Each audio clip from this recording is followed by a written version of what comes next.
조사기간은 3+1로 해서 추가적으로 신청할 수 있는 기간과 조사기간을 좀 확대하는 거죠. 그래서 두 개가 한 1년 정도의 격차가 있는 거죠.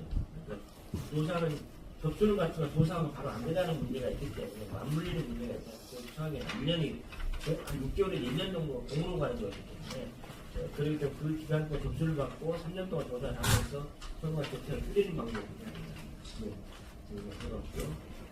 소멸시효 문제 배제 부분 관련해서는 그러니까 일기 민간인 사건, 그러니까 이걸 먼저 전제되는 게 대법원에서 울산 보대교 사건을 내년 쪽으로 해가지고 대법원 판결이 바뀌었어요. 2007년도 이후에.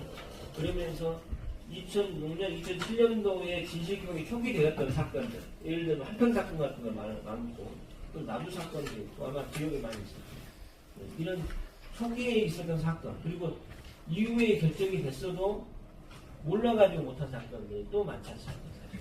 그러니까 일기에서 진실규명 결정을 받았음에도 불구하고 국가배상을 청구하지 못한 사건들은 어떻게 할 것인가가 계속 이렇게 또 다른 관심사 부분들인데 이 부분들에 대해서는 일단 소멸시효를 배제하는 법안 이것도 여기에 규정하는 방법.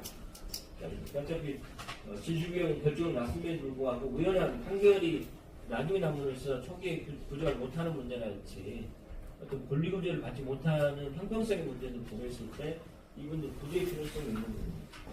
또 그 다음에 적대설에 의한 경우가 있어서도 사실은 이게 두 가지 함의가 있죠. 어쨌든 한국전쟁이 하면 앞으로 시대적 상황, 시대적인 것으로 인해서 또 이런 적대설에 피해자들 또한 그때 당시에 국가에 의해서 보호받지 못했다라고 하는 측면에서 이들에 대한 보호 회의가 되는 게 아닌가. 그리고 이 법안의 통과를 위해서는 어떤 자우라고 하는 그리고 화해와 협력이라고 하는 원론적 입장에서 그것을 좀 승화한다는 것과 허용한다는 것 이렇게 하는 방법 측면에서 근데 적대세력은 두 가지 문제가 있습니다. 하나는 소멸시효 문제가 여전히 남아있고 또 국가배상법에 의하면은 공무원에 의한 불법행위해야 되는 적대세는 공무원이 아니지 않습니까? 그렇기 때문에 국가배상법 보상을 청구할 수 없음에도 불구하고 국가의 보호무 위반이라고 하는 약간 좀 헌법상의 이유를 들어서 국가배상을 청구할 수 있도록 권고합니다. 이렇게 규정을 해봤었고요. 여기서 이제 그 개정한 부분들은 아까 말씀드렸던 것처럼 이제 하나 그 개정한 부분은 이제 11명인 게 5대 5대 1로 한다. 국회의장이 한 명을 추가하고 한다는 거고. 그다음에 위원장의 임기는 글쎄요 2년이 3년이냐 이런 부분도 사실은 이렇게 경험적으로 보면은 차라리 2년이 낫지 않나 생각이 들어요. 3년보다는. 그러니까 좀 문제 있는 사람이 계속 3년이나 해버리는 거니까 문제 있지 않나 생각해서 이걸 제가 생각하는 2년이 낫지 않을까 생각하면서 또 한편으로는 또 3년이 낫지 않을 생각도 하는 그러니까 이거는 뭐 지역적인 문제입니다. 또 그 10조 같은 경우는 이제 2+1로 한다. 그러니까 이혼의 의견으로 그러니까 지금 현재 규정상으로는 법으로 개정해야 신청기간을 늘릴 수가 있거든요. 그런데 이제 그럴 필요 없이 2+1로 이렇게 하는 걸로 하는 거고 조사 기간도 이제 3년 기존에도 3+1이긴 했었는데 이번에는 3+1이 돼서 좀 더 늘리는 방법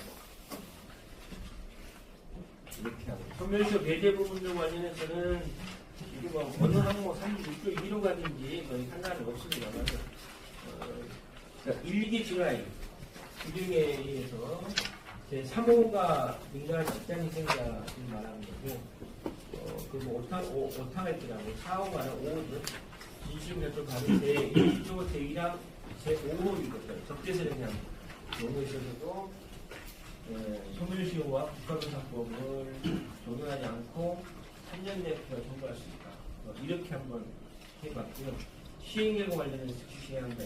나중에 경관규정 부분들은 이제 여러 가지 이 해당되는 이혼의 이혼장 문제나 이런 부분들에 대해서 어떻게 할 건지 약간 현실적인 문제가 있습니다.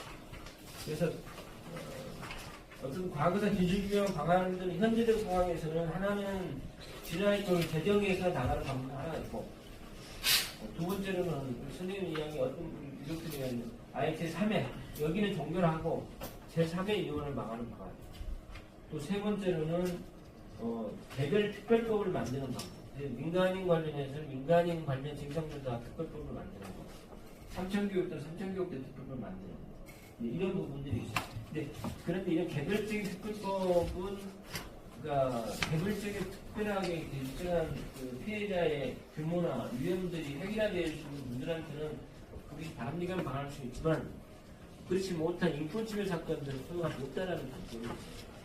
일반적이지 않으니까 이런 방안이 있을 수가 있고 우선적인 지금 국회하고 협의된 내용들은 협의하고 있는 부분은 일단 진화를 지금 현재 상태에서 개선하는 방안, 기간을 연장하는 방안이 우선적으로 논의되고 있는 부분입니다.